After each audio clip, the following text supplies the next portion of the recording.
Le taux de change de l'euro peut-il résister, va-t-il résister aux pressions fondamentales négatives? Chers amis, en cette semaine de mise à jour de la décision de politique monétaire de la Banque Centrale Européenne, je reviens sur le cours de l'euro-dollar dans la nouvelle édition du Fast and Forex, l'euro-dollar qui s'est replié et qui revient en contact d'un seuil graphique très important à 1,08, 1,09 $. Va-t-il le briser? Est-ce au contraire une opportunité d'achat? Que disent les fondamentaux? Je vous donne sans plus tarder le plan de la vidéo. Alors tout d'abord, je vais commencer par un point d'analyse technique. Voilà, une fois n'est pas coutume, je souhaite changer un peu la façon habituelle de faire mes vidéos. Et donc je vais commencer directement par la partie technique sur le cours de l'euro-dollar. Un point technique euro-dollar, un point technique du coup sur le dollar américain face à un panier de devises. L'évolution du positionnement institutionnel, les spreads de taux d'intérêt et toutes les données cross-asset qui concernent les flux euro-dollar. Deuxième partie, USA versus zone euro. Le différentiel macroéconomique devient gigantesque. Alors effectivement, il n'y a pas de surprise. Si le taux de change de l'euro est à nouveau sous pression, c'est parce que la zone euro dans son ensemble, et en particulier désormais les trois principales économies de la zone euro, la France, l'Italie et l'Allemagne, flirtent avec la récession technique, alors que les États-Unis, eh bien, au contraire, ont vu, lors de la mise à jour du dernier rapport NFP, leur marché du travail s'améliorer. Et donc le taux de change de l'euro, le cours de l'euro-dollar a été sous pression du fait de cette divergence macroéconomique. Jusqu'où cela peut-il aller? Y a-t-il de quoi espérer? Et enfin, troisième partie, BCE Rate Cut Pace versus Fed Rate Cut Pace. Vous savez, chers amis, je vais faire simple. La tendance à venir du cours de l'euro-dollar dépendra du différentiel de vitesse dans la baisse des taux d'intérêt de ces banques centrales. Et dites-vous bien une chose, ne vous enfermez pas dans un scénario d'effondrement du taux de change de l'euro. Beaucoup le mettent en avant, je le sais. Mais ils oublient quelque chose. La tendance du cours de l'euro-dollar est d'abord sous l'influence des fondamentaux des États-Unis. En clair, le cours de l'euro-dollar pourrait rebondir sur le support si, par exemple, le marché du travail américain ne serait-ce que se dégraderait très légèrement. Alors, chers amis, écoutez, c'est parti. Nouvelle édition du Fast and Forex.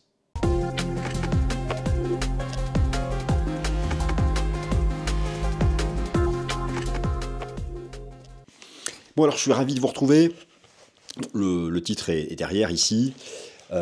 Effectivement, il n'y a pas de sujet.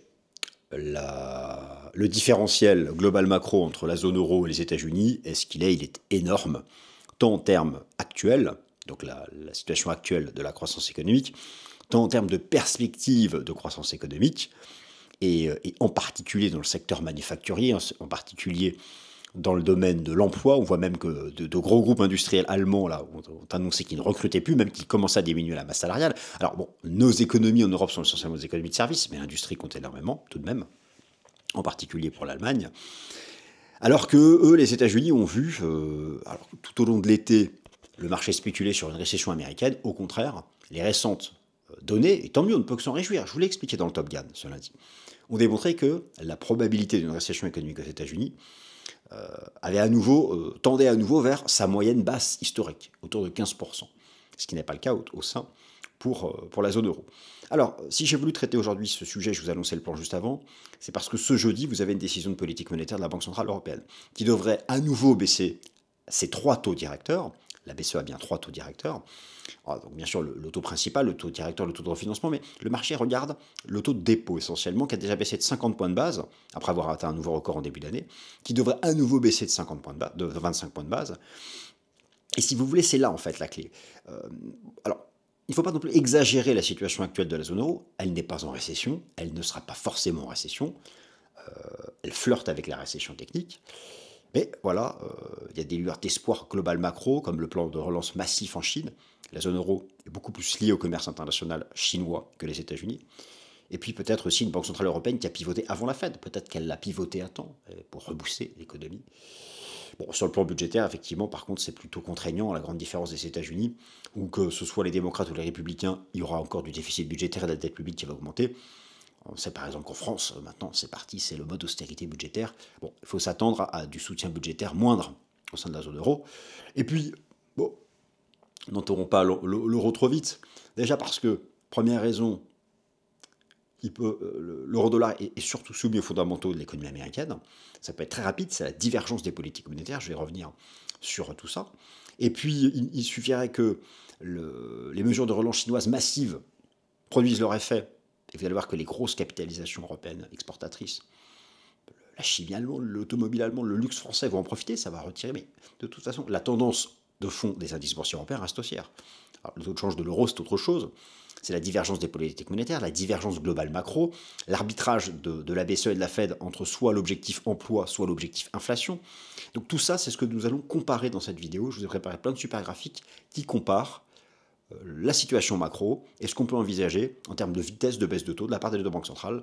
C'est parti, première partie.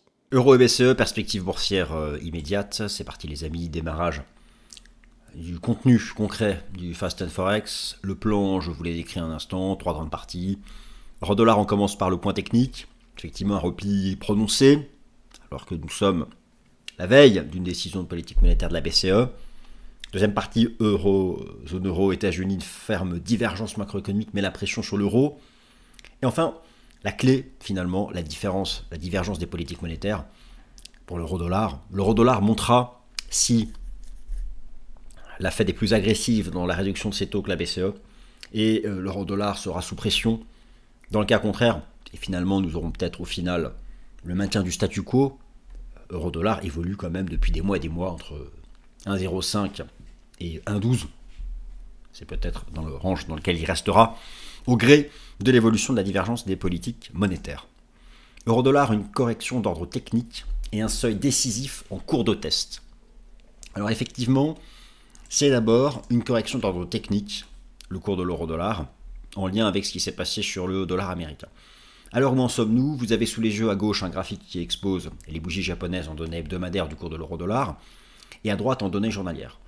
Le marché, après avoir ici réalisé une phase verticale haussière, alors depuis c'était le gros support des 0,95, qui fut à l'époque vraiment un gros niveau historique, qui était revenu chercher un niveau vieux de 20 ans, le marché est entré dans une première phase de rebond et a développé donc une phase de transition latérale, dont il est sorti par le haut cet été, alors non pas parce que l'euro était recherché, mais dont il est sorti par le haut cet été, parce que le dollar était sous pression, donc lorsque l'euro-dollar monte, c'est l'USD qui est sous pression, en lien avec cet été une dégradation du marché du travail aux États-Unis. Vous avez ici l'évolution du taux de chômage aux États-Unis en pourcentage de la population active. Il y a eu un petit stress cet été lorsque le taux de chômage est monté à 4,3% de la population active. Mais ce taux de chômage, et finalement c'est une bonne nouvelle, notamment pour les actifs risqués en bourse, je vous l'ai expliqué dans la dernière édition du Top Gun, un recul du taux de chômage à 4,1% de la population active. Et donc, ce repli ici du cours de l'euro-dollar vient en fait annuler cette hausse qui était basée sur du vent. La haute finance s'était mise à penser que l'économie américaine était en récession imminente. Or, depuis, la probabilité d'une récession économique aux États-Unis a été réduite à 15%. C'est la moyenne de ce que pensent les banques, et c'est la moyenne historiquement basse. Bon, donc nous voilà ici à la case départ, avec un cours de l'euro-dollar qui revient donc retester le point de cassure. Alors, nous pouvons lui associer l'approche multi-outils d'analyse technique, en combinant le chartisme avec les enseignements du système Ishimoku, pour voir que le cours de l'euro-dollar revient tester le Kumo en données hebdomadaires, revient tester la partie haute de cette pattern, et revient tester la moyenne mobile à 30 semaines. Alors, moyenne mobile à 200 jours, c'est une moyenne mobile très suivie par les institutionnels.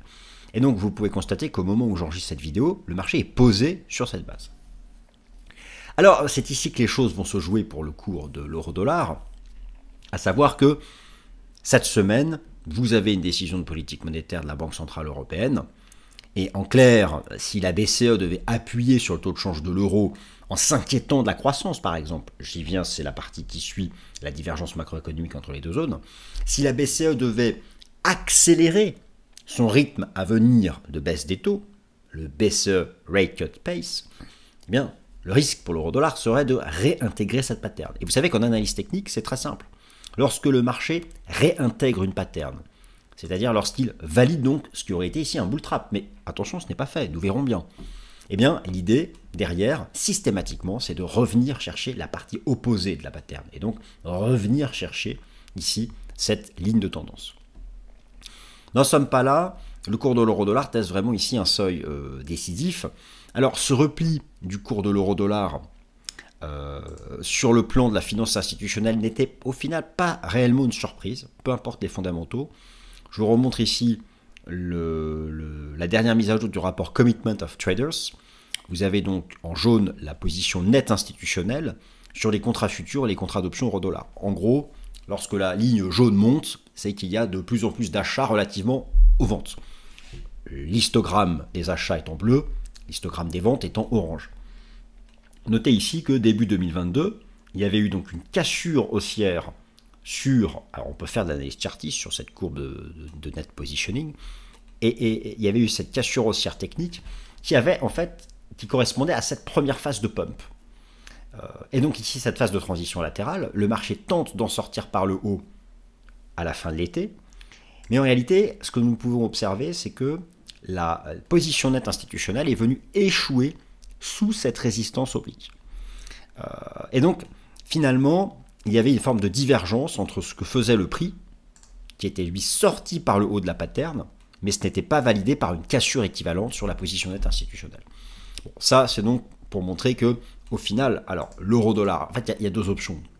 Si vous voulez, soit vraiment nous sommes sortis par le haut de cette pattern, et donc là, nous venons simplement retester la cassure et ça repart, soit en réalité, il n'y avait tout simplement pas ce type de pattern et le marché reste englué là-dedans. Une phase latérale ici entre les 1,1275 et les 1,05, 1,06 en accord avec finalement cette sorte d'équilibre dans la politique monétaire accommodante à venir entre la BCE et la Fed. Ce sont donc techniquement parlant les deux options possibles.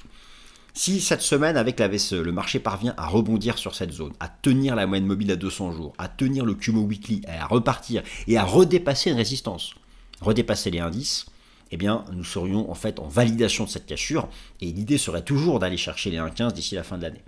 Par contre, clairement, en cas de réintégration de la pattern en données hebdomadaires, nous allons revenir chercher la partie basse et là, les 1,15 pour la fin d'année, clairement, ne seront pas le scénario qui se réalisera. Donc, l'euro-dollar, et oui, il ne faut pas faire l'autruche et il faut dire les choses. Et les assumer, bien sûr.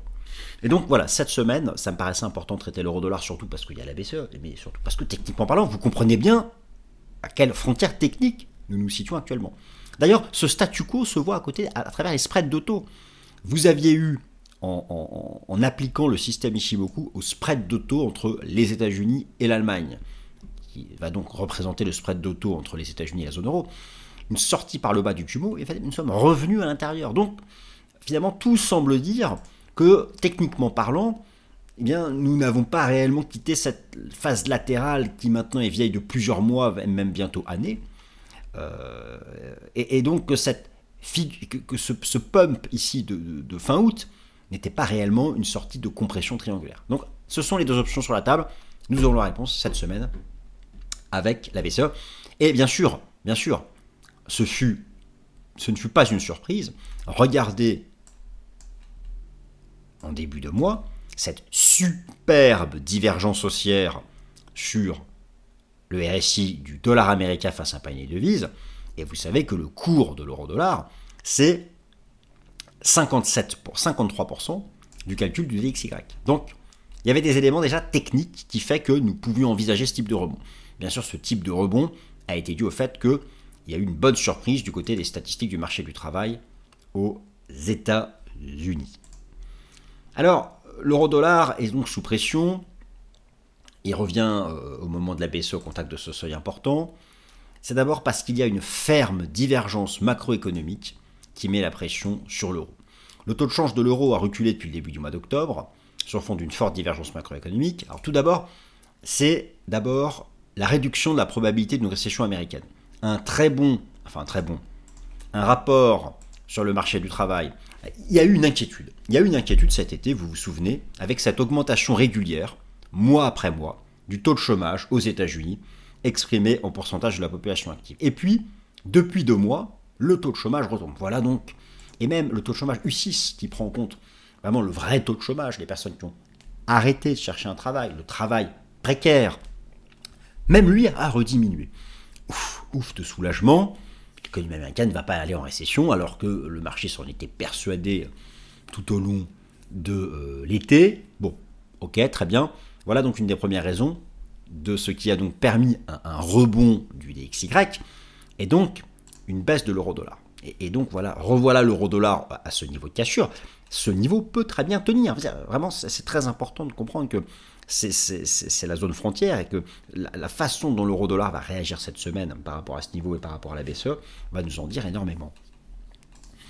Ensuite, il est vrai qu'il y a, parce que beaucoup, vous savez, je vais citer personne, mais font des vidéos du type « l'euro va s'effondrer, c'est la fin de l'euro, l'euro au gouffre ». Vous savez, ça fait des mois que je vois ce type de vidéos passer. Au final, l'euro-dollar a eu un mouvement globalement haussier depuis 2022. Puis beaucoup aussi font leur beurre sur le fait d'annoncer l'effondrement de l'euro. Je ne dis pas que la zone euro est en bonne situation économique, vous en avez une illustration sous les yeux. La première de ce décrochage de l'économie des États-Unis par rapport à la zone euro est de comparer tout simplement ici le PIB trimestriel aux États-Unis. De comparer le PIB trimestriel aux États-Unis, le voici donc, vous avez ici, alors je vais être précis, il s'agit du taux de croissance trimestre après trimestre du PIB des États-Unis, du taux de croissance trimestre après trimestre du PIB des États-Unis. En gris, les États-Unis, en bleu, la zone euro. Effectivement, on voit que la croissance est là aux États-Unis, elle est présente, alors que la zone euro flirte avec la récession technique, qui consisterait en 2 trimestres consécutifs avec un taux de croissance à 0 ou négatif. La zone euro, là, n'est pas en récession technique, mais elle flirte avec cette situation. Alors, une autre façon de se représenter ce décrochage macroéconomique entre les États-Unis et la zone euro est de comparer ce qu'on appelle les indices PMI, pour Purchasing Manager Index, qui sont les indicateurs avancés les plus respectés par le marché, et dans leur version composite, c'est-à-dire qui associent le secteur manufacturier avec le secteur des services. Au-dessus de 50, c'est l'expansion, sous 50, c'est la contraction.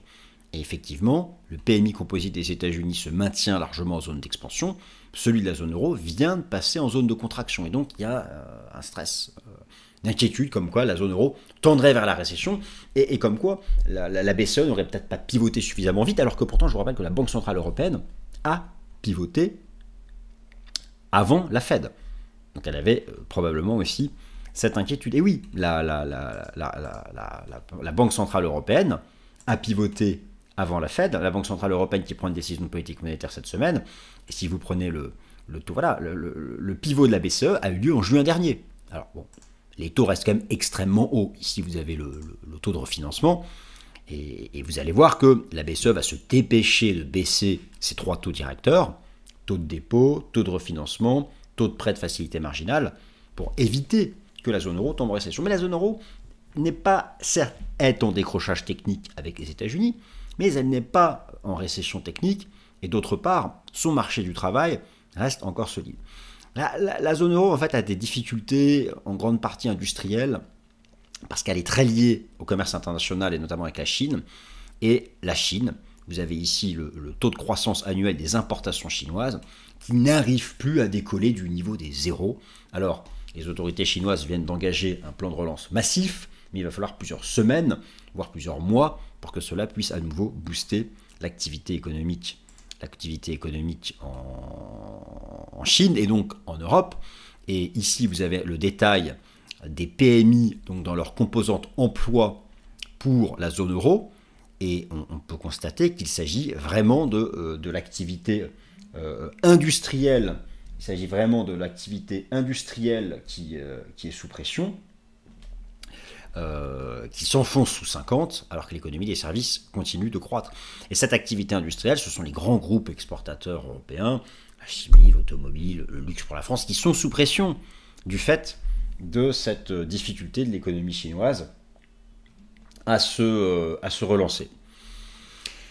Donc voilà, alors ça c'est une première chose ici qui me semble importante à vous souligner.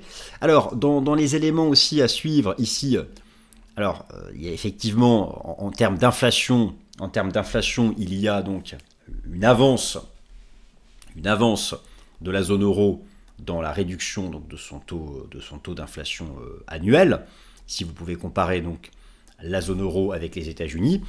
Et effectivement, aux États-Unis, l'inflation est quand même beaucoup plus résiliente, alors qu'au sein de la zone euro, eh bien, le taux d'inflation continue de reculer.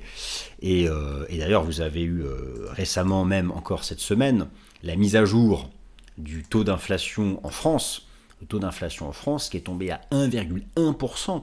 D'ailleurs, le taux d'inflation est revenu au monde d'avant en France, et même bien en deçà du monde d'avant, ce qui fait qu'au final, on peut se dire que la Banque Centrale Européenne va effectivement accélérer ces baisses de taux. Et au fond, voilà la clé principale, voilà l'enjeu principal pour la tendance à venir du cours de l'euro-dollar.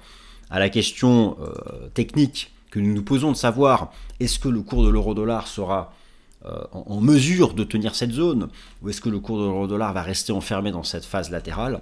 C'est en grande partie lié aux perspectives de politique monétaire de la BCE et de la Fed, et en grande partie la question de savoir laquelle des deux banques centrales va baisser ses taux d'intérêt le plus vite, laquelle des deux banques centrales va rejoindre le taux d'intérêt considéré comme neutre, c'est 2,5 le plus vite, et au stade actuel, mais vous savez, ça va très vite, ça va très vite.